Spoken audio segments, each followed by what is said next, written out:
On est à la CCI pour le VinoCamp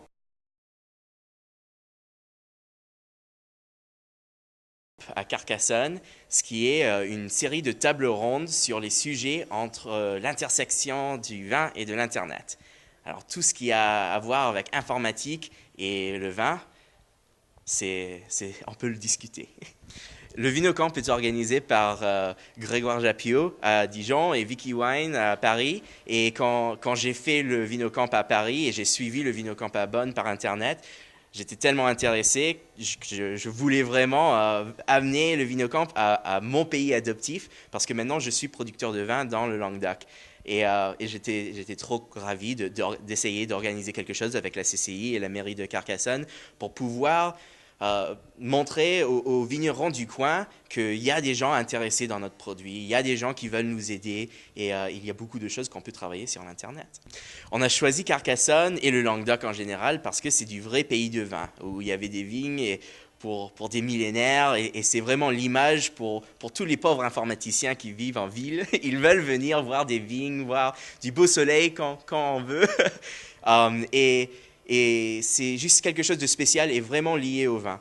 Le VinoCamp a eu lieu à Paris et à Bonn et prochainement à Bordeaux.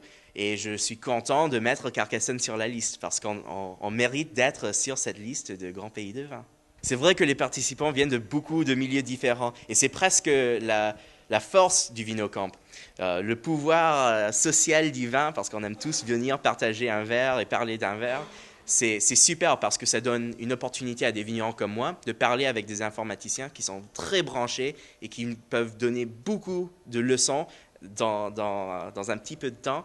Et c'est un moment de partage entre, oui, des professionnels du vin, des professionnels de l'informatique, des gens qui sont un peu au milieu. Il y a des réseaux sociaux du vin, il y a des sites e-commerce, il y a un peu de tout. Et c'est ça qui rend l'événement tellement intéressant. C'est vrai que étant américain dans le Languedoc, on a beaucoup d'opportunités d'échange parce qu'on amène notre culture un peu, on va dire, nouveau monde, mais aussi on a tous nos voisins qui sont un peu plus anciens ou beaucoup plus anciens et qui peuvent nous enseigner dans les méthodes et la culture autochtone.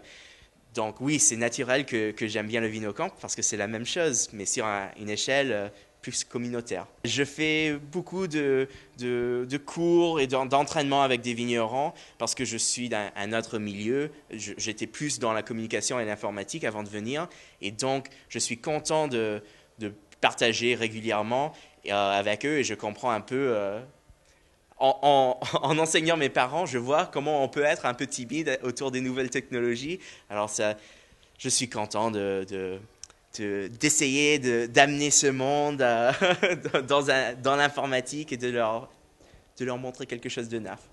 Mais sinon, c'est facile de parler autour du bon vin qu'on va avoir plus tard. C'est important, l'activité avant et après le VinoCamp va être aussi important ou plus important que la durée du VinoCamp.